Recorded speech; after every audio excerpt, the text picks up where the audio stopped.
Hey Nerf Herders, I'm Addy Thomas. I'm Ben Milton. Thanks for joining us for another episode of Certain Point of View News and Reviews. We've got a bunch of news, some updates on Han Solo, some updates on the Disney streaming service, and we've got some more trailers, some of the trailers that were a little late to the Super Bowl party, but still wanted to get in the discussion as close to it as possible. We're going to talk about some of those. But before we get to any of that, I want to remind you can go to our website and check out all of our podcasts. Another Pass with Case Aiken, the Scruffy Nerfers, a Star Wars D20 story. All of that is on our website, certainpov.com. There are a couple things I do want to revisit with you before we get into the main show. Okay. Did you see that there is a Benji movie coming to Netflix very soon? I did. Yeah, your namesake. Yep. I hated that fucking little dog. I wasn't sure if you loved or hated him. I remember you felt strongly. Hated that little fucking dog. So I was going to ask. He was popular when I was a young boy. Right.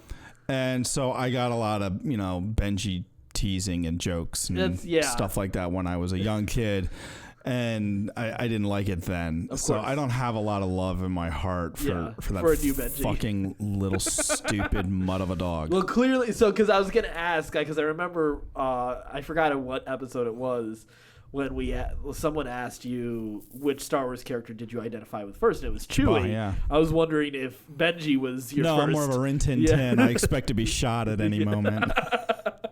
So clearly it's not. The other thing is, I will say my stance on the Solo trailer has changed a little bit. Oh, okay. Since going. I'm very excited for the movie. Lando is still who I'm most excited about. But I feel a little bit more all right, I'm looking forward to Alden Ehrenreich as Han. Than I did before. Yeah. I like watching it, first getting past, okay, he doesn't look anything, he doesn't really look that much like Han. Okay. But, that was just, it just because Han, Harrison Ford owns that role so well, Harrison Ford and Han Solo are just, so closely tied to each other.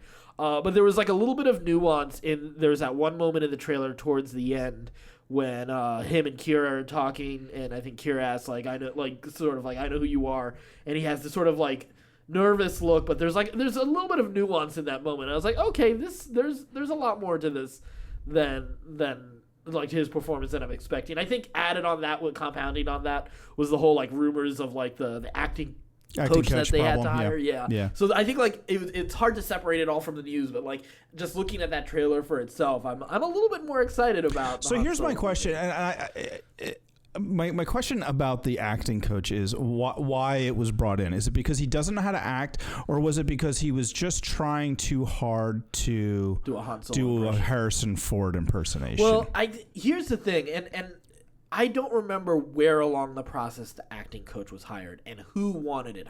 Who wanted right? I vaguely to me it sticks in my mind that it was with Lord and Miller. Yeah, but if I remember, it was either Kasdan or Kathleen Kennedy who wanted the acting coach. So if that's the case, then that means there.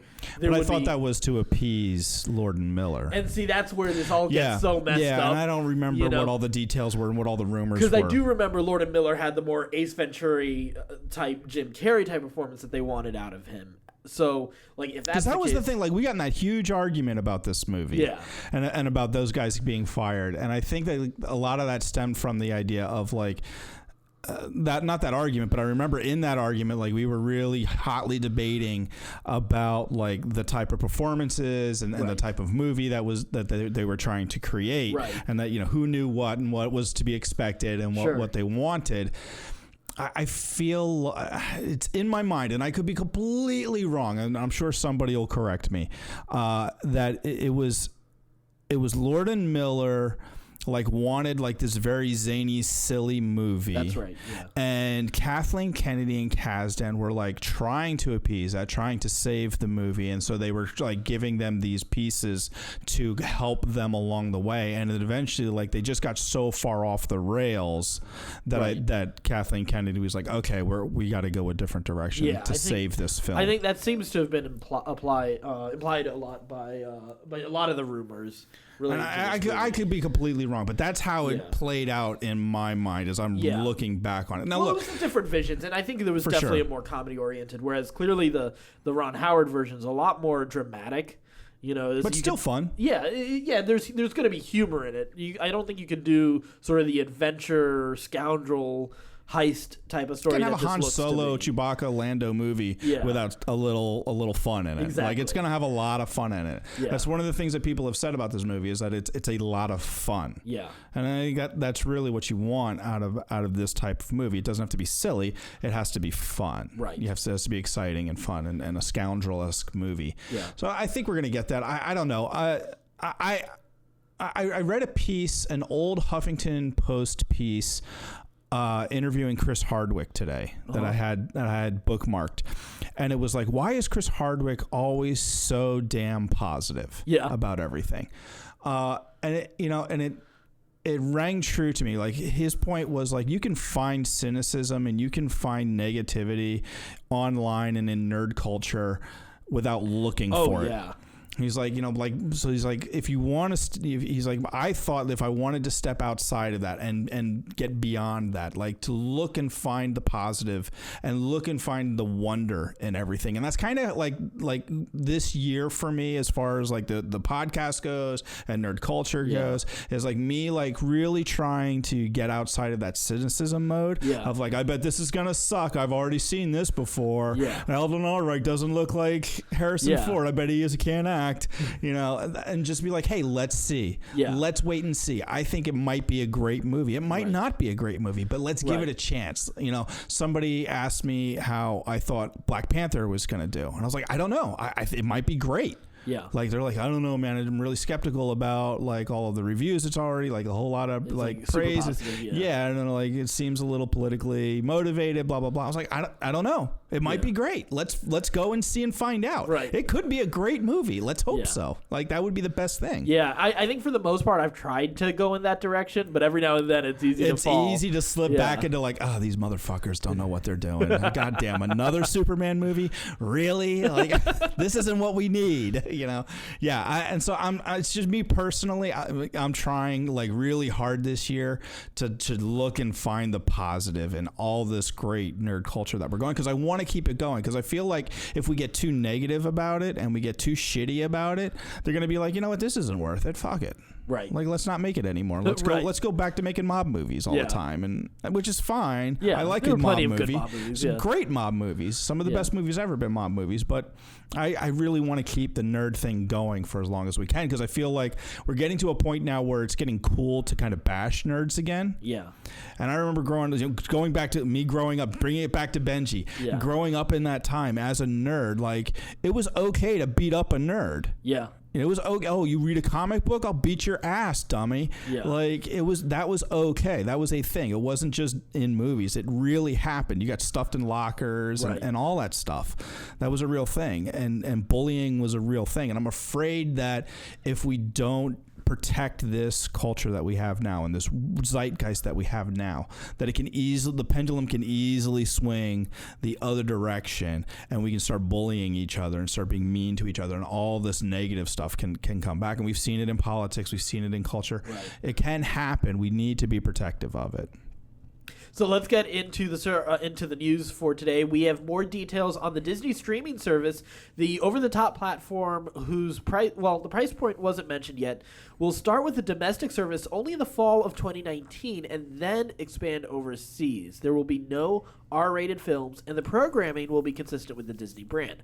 The R-rated stuff will go to Hulu. Plan now is to leave the various Marvel series where they are, which means Netflix will hang on to its superhero inventory. The goal in the first year is to generate 4 to 5 original movies and 5 TV series for the streaming service.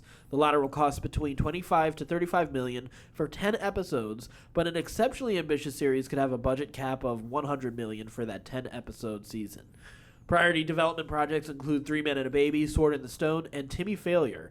On the TV side, the inaugural streaming site slate includes High School Musical, an animated Monsters, Inc. series, a Marvel live-action title, and a Star Wars branded title. Okay, I didn't give a shit about any of that until the last sentence where you said a Marvel live action title and a Star Wars branded title. And an animated Monsters, Inc. series for me, too. Maybe. It depends. I love Monsters, Inc. Yeah. University was iffy. Yeah. After University, I'm like, I don't know if I really do need to go to this world on a weekly basis. Yeah, it's such a cool world, though. It is a cool world, but I feel like they kind of said everything they had to say in that first one. That's fair. But I do love those characters. The end of that first movie still makes me cry. Oh, yeah. Every time. So good. Every time. But, okay, so we're getting... All the current stuff is staying where it's at. So, like the Hulu show, what is it? The Runaways is staying on Hulu. Right. The Netflix stuff is staying on Netflix. And then we're going to have this new service, which we're going to have to pay for. Right. That's going to have new Marvel stuff and new Star Wars stuff. We'll have a price point that is significantly less than Netflix. So there is that. So it's like $6 or $7. So it's going to be competitive with Hulu. Exactly. So they're thinking, well, you pay for Hulu, you pay for Netflix. So why don't you pay for Hulu and Disney, and it'll be the same amount as Netflix. Right. Okay. I mean, all right. I was kind of hoping that they would just run it all into Hulu. I know. Which seems like it would make more sense, but okay.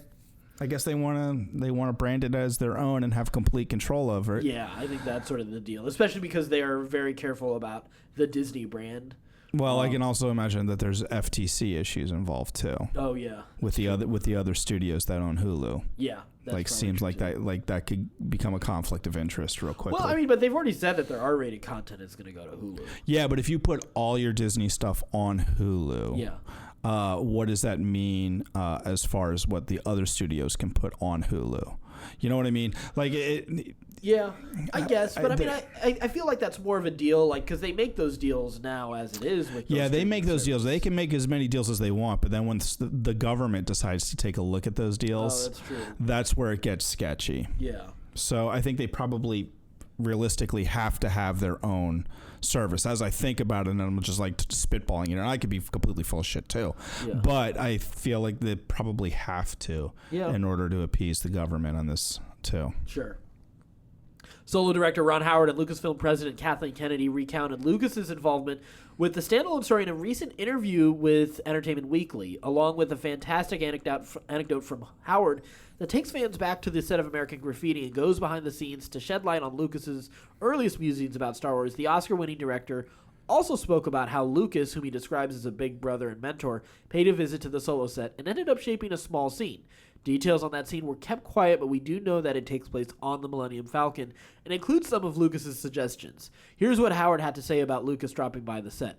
He came by to visit the first day that I picked up shooting. George and his wife Melody came by to pay a little set visit. It made me feel great. And Lucas's advice started off pretty general when it came to both filmmaking and what to expect with the Star Wars fandom. He told me to just trust my instincts, you know. He kind of fundamentally... Let go, Luke. I know he kind of fundamentally feels like, first and foremost, these films are sort of for 12-year-old boys, and yet even he knows that it's grown so far beyond that, and the fans have grown with the series in a great, important way. So he didn't offer a lot of advice except, you'll get this. That wasn't the only thing Lucas had to offer while on the set of Solo, as Kennedy confirms. He had intended to just kind of stop by and say hi, and he stayed for 5 hours. There's even one little moment in a scene that I can't tell you what, sorry, but in the scene on the Millennium Falcon where George said, "Why doesn't Han just do this?" It actually is a funny little bit that will probably get a laugh. And Ron happened to be by the monitor and not inside the Falcon, and he goes, "Oh, that's a great idea," ran in and said, "George wants us to do this." So that was pretty cool, and I think George felt pretty great about that. He could revisit these characters, and I think he felt so comfortable, obviously with Ron being there, that it was just fun for him. Well, good. It's like, oh, look, Grandpa came by. Right. You know, like, oh, yeah, throw the old man a bone. You know, it might hit the cutting room floor. We'll see what happens. Right. Yeah, whatever. Let's just try it. Yeah. And if it works and sticks, great. Yeah. That's the kind of, like, it'll be a legendary story. Yeah. That can go into the lore of making Star Wars movies about the 5-hour visit Grandpa Lucas came in. And well, see, I'm not on the side of people. Like, it feels like there's... Like if you're not a fan of The Last Jedi, you're part of this group of people that wants to bring George back, and that's not necessarily completely true. But there is a faction, vocal faction about that. Yeah, there's a faction within The Last Jedi haters that that do want George back. They feel like Disney is destroying the brand and it's better with Lucas. And I have mixed feelings about that because I also realize that the Clone Wars is a big part of what Lucas did bring to back to the franchise as well. So while Filoni deservedly gets a lot of credit for it, it is a collaboration between the two of them. And when I look back on the stories that I read about how Star Wars came together, a lot of it was in the group of people that are collaborating, not just Lucas. Yeah. Yeah, Lucas by himself, as we found out in the prequels, isn't great. Yeah. He's got seeds of greatness, but he needs people around him to germinate those ideas to grow into really good, solid ideas. And he even realizes that too. Yes, considering we all do. Yeah. We all do. So I like hearing that Lucas has some involvement in the series. I think that there's something kind of cool about that. So I'm not one of those people that are like, oh, keep George as far away as possible from Star Wars, because there's a faction of fans who do feel that way too. Yeah. That never want him to touch it again because of what happened with the prequels. Right. I think ultimately this is kind of I want George involved, but I don't want him to have final say. Right. He sold his ability to do that. Exactly. First of all, and then second of all, I think it's good for the universe to kind of grow beyond George too. Right. But I think it is appropriate to have him have some sort of input, some sort of say. Yeah. It's a real fine line and an awkward line. If it was anybody but Ron Howard, who had already had a relationship with George Lucas, right? If you're directing this film, right, and you don't have a relationship with George Lucas, this is your first really big break Star Wars, into Star Wars, and you're nervous as hell about making a Star Wars movie. George Lucas shows up on set, A, how intimidating is that? Right. And B, do you feel like you can say, I don't like that idea, George? Yeah. Or do you feel like, I got to kind of put that in because Kathleen Kennedy's here and so is George Lucas? Yeah.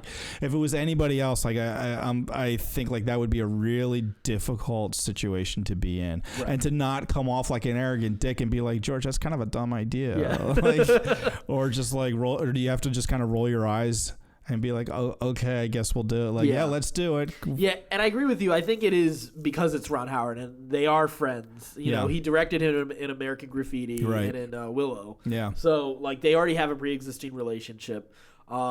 I know he's visited sets for all the other movies as well, and they've all had great things to say about it. But it doesn't sound like he gave... come on. I mean, who's going to be like, fucking George showed up and just ruined everything? But it was never really implied that he gave advice to anybody, on any specific scenes, other than just general filmmaker advice type of thing. With Gareth Edwards, I know Edwards talked about some fun moments with him. Rian Johnson's mentioned it. I mean, JJ. Yeah, JJ. But with Rian Johnson, Lucas had the highest praise for The Last Jedi. Yeah. So yeah, I think it'll be interesting to see. I think people will start to with Star Wars being back, I think people are starting to cool to Lucas again. They're not as anti-Lucas as we have been. And especially with this last film being kind of divisive and people really either loving it or hating it. Yeah. You go, oh, well, okay, even Lucas had that, so maybe he's not so bad. Yeah. So that's just the nature of filmmaking and storytelling. Some stories are going to resonate with people and some aren't, and that's okay. Yep. So Ron Howard also said when he signed on to the film after Miller and Lord departed the project, he also reached out to Ford, who it turns out had been putting a lot of thought into the movie and character, despite his public comments that he, didn't want to associate with the movie at all. He said that Han is always torn between that sense that he was, in a way, an orphan, and therefore both yearned for connection with people and struggled with it at the same time. That's what Howard said. Howard also said Ford talked to him a lot about how Han is never sure he's quite as smart as he needs to be, and that leads to him not being on top of things as much as he probably should be, which is why he's constantly finding himself needing to escape tough situations. That's another important element of the character we should expect to see incorporated into both the film and Ehrenreich's performance, which shows Han at the start of his smuggling career. So he wants to give the appearance of control, but in fact he's often scrambling, said Howard. I think Harrison played that beautifully, and Alden and I talked about both of those ideas a lot. In fact, in the same interview, Kathleen Kennedy told Entertainment Weekly Ford, who approved of both the script and Ehrenreich, regaled Ehrenreich with his memories of talking about Han Solo with George Lucas. Kennedy said that some invaluable insight led to times on set where Ehrenreich would actually recount some of the things that Harrison had pointed out. And that means conversations Ford and Lucas had on the set of A New Hope in 1977 influenced Ehrenreich's performance in Solo 40 years later, which should help a story set a few years before the events of the original film. So does this go and like help alleviate some of your fears? Yeah, a little bit more. I think so. Like, to know that there is like some like craft and consistency. That's why I've been a big fan of Star Wars Story Group and the way they like take a look at everything that's part of this universe: video games, comics, VR experiences, and of course the films and the TV shows. So all of that like has like they're building, making sure things are in continuity and building together, and maybe little nods here and there to other stuff. In the same way that Kevin Feige kind of has like sets the vision for the Marvel Cinematic Universe. So knowing that there is this kind of like, well, the most corporate. This is going to be a very corporate term, but synergy, but appropriate. Yeah, but I think that, but I think what it is it's not just this, like synergy; it's collaboration, and that's important to any artistic process. Like unless you're just a painter, like the most art, like most storytelling, whether you're writing if you're writing a book, you usually have an editor as well, right? So this is important to the collaborative process that's especially part of filmmaking. So knowing that you got Harrison Ford and then you got Lucas to kind of help a little bit here and there, I think it does like alleviate a few concerns. Yeah. And to go back to that for a second, I also remember hearing like before they started shooting the movie, I remember Billy D. Williams and Donald Glover also hung out a bit too. Oh, okay. Yeah. So that was another thing that was like, and then they just kind of talked about like, all right, like what Did Peter Mayhew and the new guy talk? They have, yeah. Yeah, and they did, because they did for Force Awakens and for The Last Jedi. They both have been like on set together. Yeah. So yeah, because I know Peter Mayhew did a couple scenes in Solo as well. No, I don't know if he's done it. I don't think he did anything in Solo. He did in Force Awakens, and I think he did in Last Jedi. No, he didn't. It was all the new guy. Yeah. Okay. Yeah. So yeah, that makes sense. So. All right, so Peter Jackson is switching his attention from epic fantasy conflicts to a real-life Great War. The Lord of the Rings director is making a new feature documentary about World War I to mark the centennial of the war's end, mining the archives of the BBC and London's Imperial War Museum for material. The as-yet unnamed project will have a UK-wide release as part of the BFI London Film Festival in the fall. The historical footage, much of will not have been seen before, has been restored and hand-colorized. Jackson said the film will bring to life the real stories of people who lived through the 1914 to 18 conflict, which was billed as the war to end all wars. So this war is so horrific. Yes. Like World War II gets all of the buzz. Oh, yeah. But goddamn, World War I is horrible. Well, it's at such an interesting point where, like, it's at the meeting of, like, all this like not ancient, but like older military tactics and even some weaponry, and then this incoming new technology. Yeah, like you're all having sorts of technology. Yeah, you have like legit machine guns and gigantic machinery, tanks and stuff like that, and then you have people charging cavalry, exactly, right? Like and meeting them standing in formation. Yeah. Like the way they would with muskets, except with semi-automatic weapons. It's crazy. And then you add like gas to the situation and trench warfare, and you have planes. Yes, you have dogfighting in this war. All at the same time, and it is awful. Yeah, it's such a fascinating war. Like I find it more fascinating than World War II because of those reasons. Yeah, and because of also it being like thought of as the war to end all wars, and because like it's in this interesting point where the world is evolving from all these from all these monarchies, and then you start getting more of these like republics and democracies starting to take over, and the alliances, the way they kind of fall together to create this conflict is just fascinating. So I'm really excited actually to see this documentary. Yeah, I am too. Have you listened to Hardcore History's series on World War I? No, I haven't. Oh, it is it's like 6 hours of a podcast or something like that. It's amazing. Like he just goes through it and like really just breezes through World War I in 6 hours. Yeah, because there's so much that you can talk about and look at, and all the different fronts and the different the different battles and stuff like that. And he highlights some of the really, really big ones and breaks them down as to what's going on. It is fascinating. So I'm excited to go get another in-depth look. If you haven't listened to Hardcore History, that's a great place to start, is on that World War I one. Yeah. In that series, I forget something about Armageddon or something like that. I forget what it's called. Okay. Was it like Blueprint for Armageddon or something like that? Yes. Yeah, I think I saw it on the list of episodes. Yeah. Get it before it goes in the archive and you have to pay for it. Listen to it. It's so good. This should be really fun. And Peter Jackson, I mean, he's such a great epic storyteller. Yes. I'm glad he's moved on from The Lord of the Rings finally. I mean, there wasn't much left to tell. Yeah. So this is good. I'm psyched about this. This should be a lot of fun. Where's it going to be on? Is it going to be on BBC?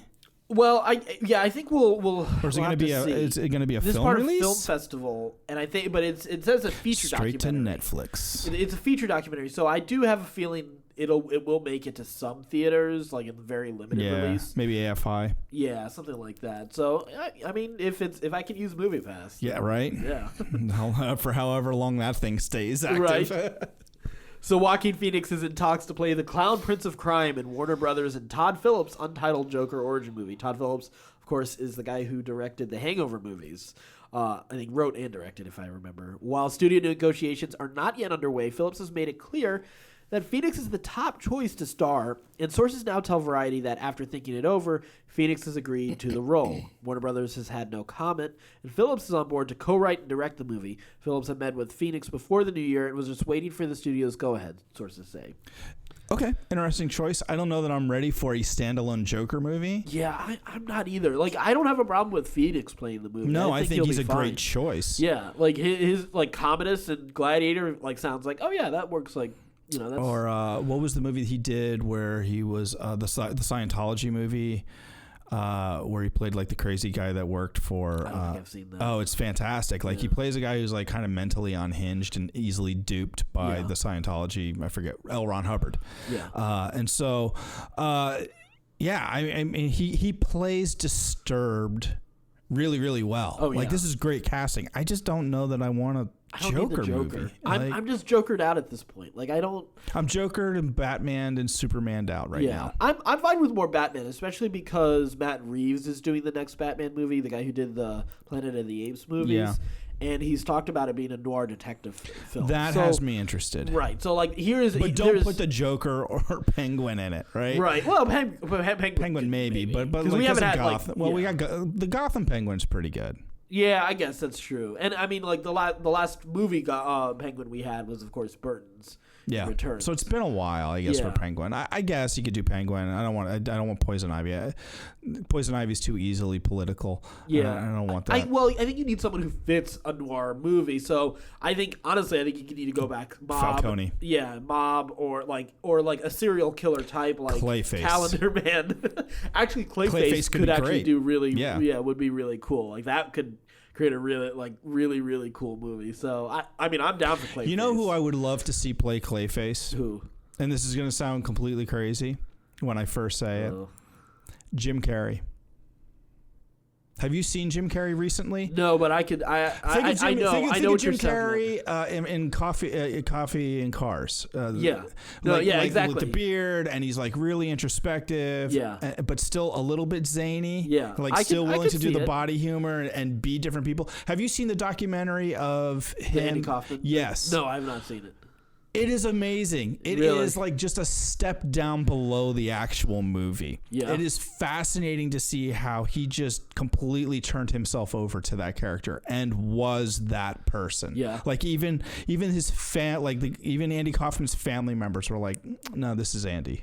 This is not Really? And, like, this is Andy. Like, he can take that level of extreme acting and that extremeness and bring that to a role that a Clayface could use and really make Clayface not something like kind of like cartoonish and goofy, but actually make it a little demonic and frightening. Yeah. I think he would make a great Clayface. Yeah. I mean, that would be That's cool. my pitch. Yeah. That's my pitch. Or my backup choice is Clive Owen. Clive Owen. Yeah. Clive Owen. What direction are you going in? Someone you really like, or someone you really don't? I was like, Clive what? Owen. Clive Owen would make a great Clayface. Yeah. All right, let's move on. He's classically trained British actor. Would be fantastic. So let's get to movie trailers. Clearly, you are not excited for Benji. Fuck that dog. So we'll move on from Benji. So we got the Venom teaser, and I know a lot of people were not crazy about the Venom teaser. It's a teaser. Yeah, like, that's his job, is to tease you, like, and to the point where they're not even going to give you a look at Venom, which I guess makes sense for the teaser. I mean, you see it, like you see a little bit of the you see the symbiote. So the interesting point brought up on Nerdist Talks Back. What do you think of that teaser for someone who is not familiar with the character, for a random who doesn't know who Venom is? I think it's a great teaser. Oh, yeah? I think it's a great teaser. Yeah. I think it's like, oh, this is like some sort of horror, weird science fiction-y type of thing. Like, and that is Venom. That is the essence of what Venom is. Yeah. Like, I thought they captured that essence, the horror of what Venom is. And somebody in one of our groups that I'm in had said that, like, that would have been like a great take for a Hulk movie too. Yes. Like, that could have very easily have been a Hulk movie teaser. And it's true. Like, there's that horror of, like, there's this monster inside of us, like, waiting to break out. Totally. And the monologue that, what's his name? Hardy gives throughout that teaser, like, plays on that and really plays on. I'm really curious I'm more excited about this movie after the teaser than I was before. Yeah. And that's what it should do. Yeah, absolutely. So yeah, I'm sort of in the same place I was before, where as I've been fascinated by this movie. I know some people are not particularly interested in it. I wasn't, like, when they were like, we're gonna do a Venom movie and it's not gonna have anything to do with Spider-Man or any of the other. I'm like, well, why? Like, why would you do that? Yeah. So, I'm curious now. I'm legitimately curious. That's cool. All right, that's good to hear. All right, we also got a teaser, or we actually got a full trailer for Jessica Jones season 2. Oh, dude, I'm jacked. Yeah, I'm really excited for this.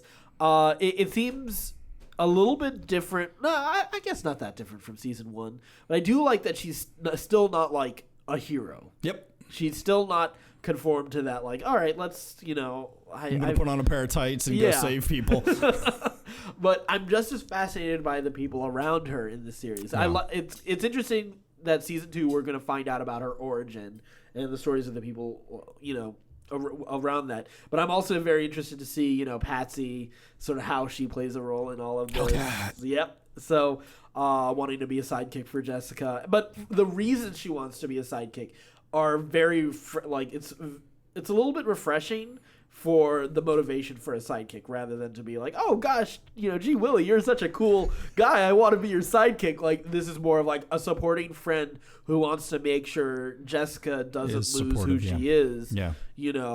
At her very core, and help bring that out. A much more realistic, natural reason for a sidekick to be there. Exactly. So I'm actually really excited for that. Is this the same director? Yes, same director as the first season. So, excellent. So I'm super excited for that. I've already taken the day off for the Friday when it comes out. Yeah, I think it comes out on Thursday. Comes out on Thursday. We're gonna watch it Friday. Yeah, exactly. Yep. So I'm super excited about that.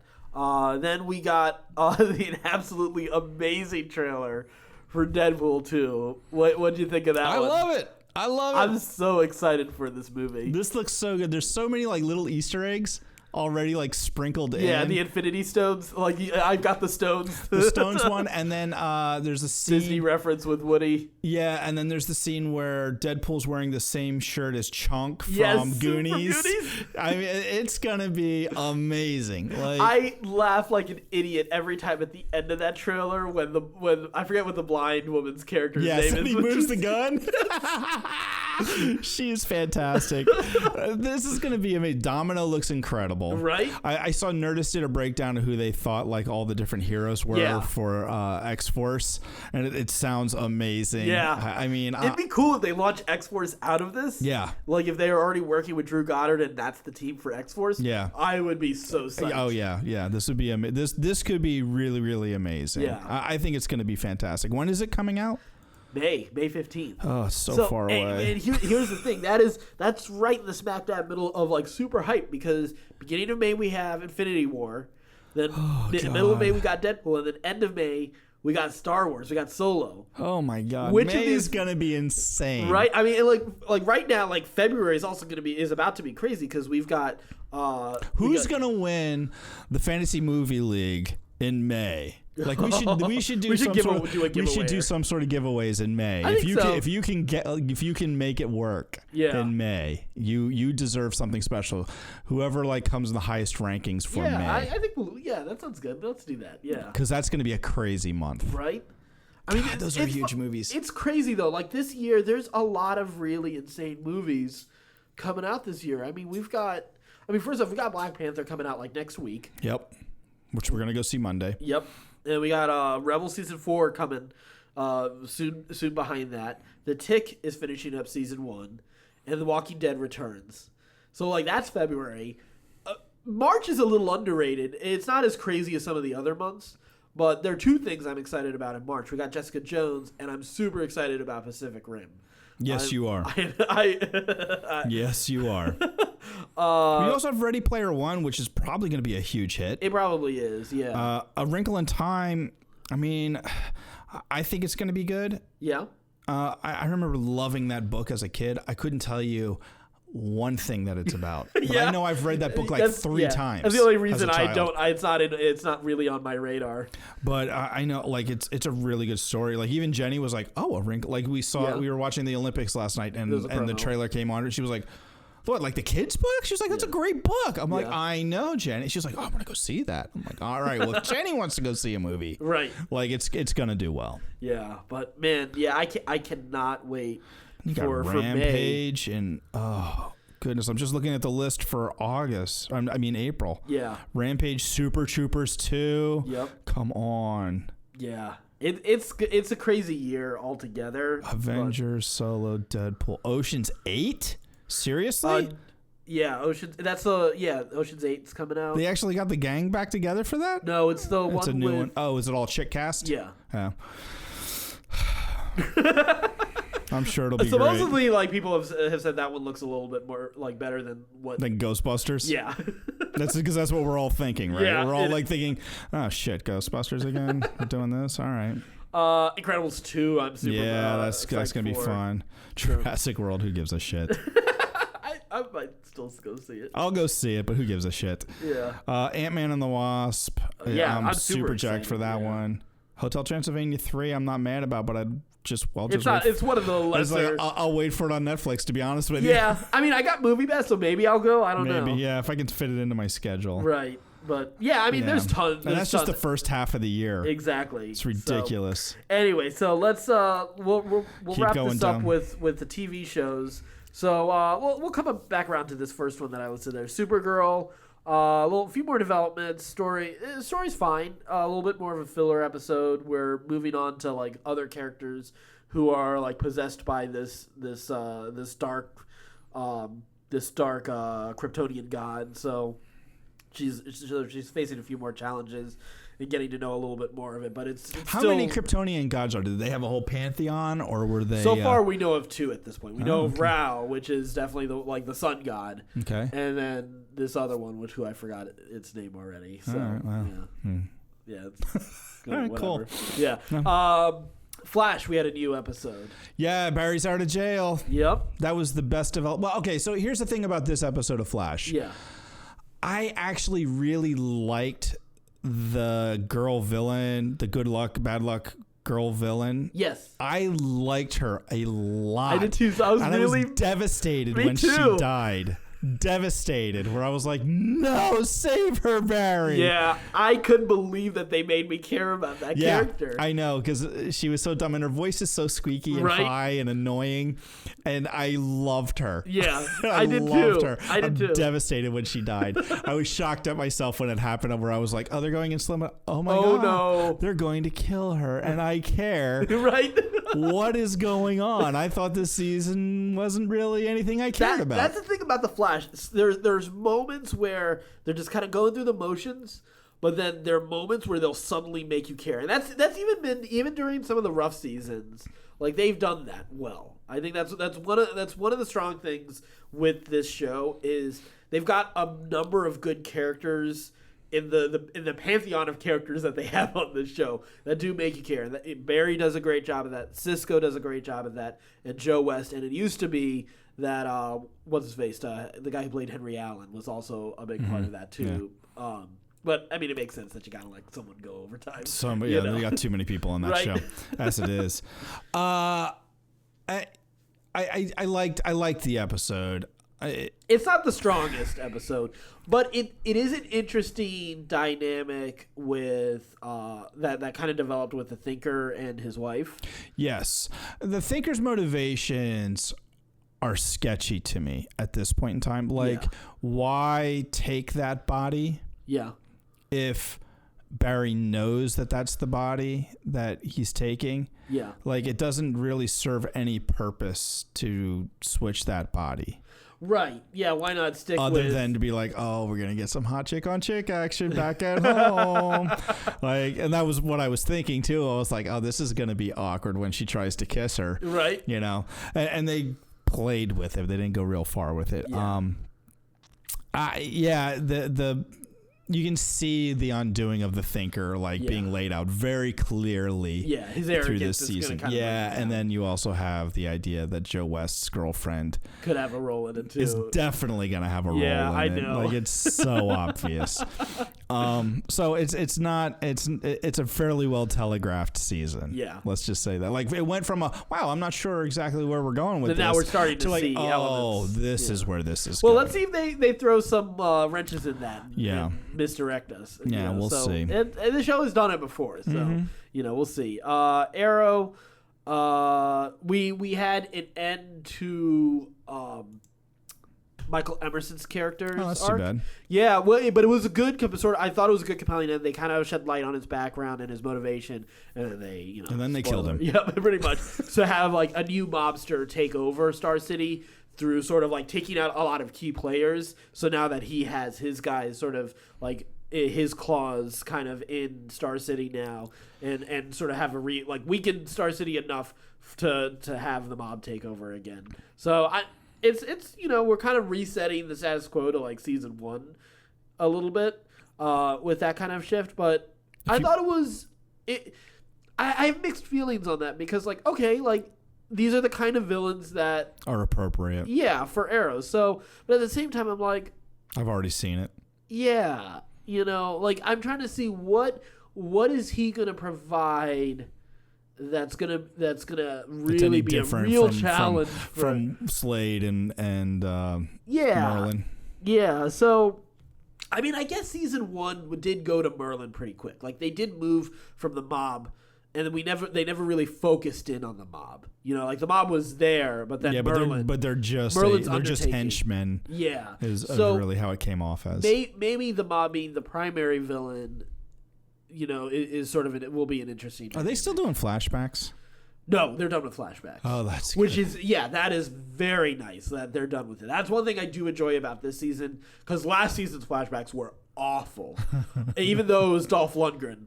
He was he made it a little bit fun here and there, but it was only because that's Dolph Lundgren. I think he even said "I will break you" a few times.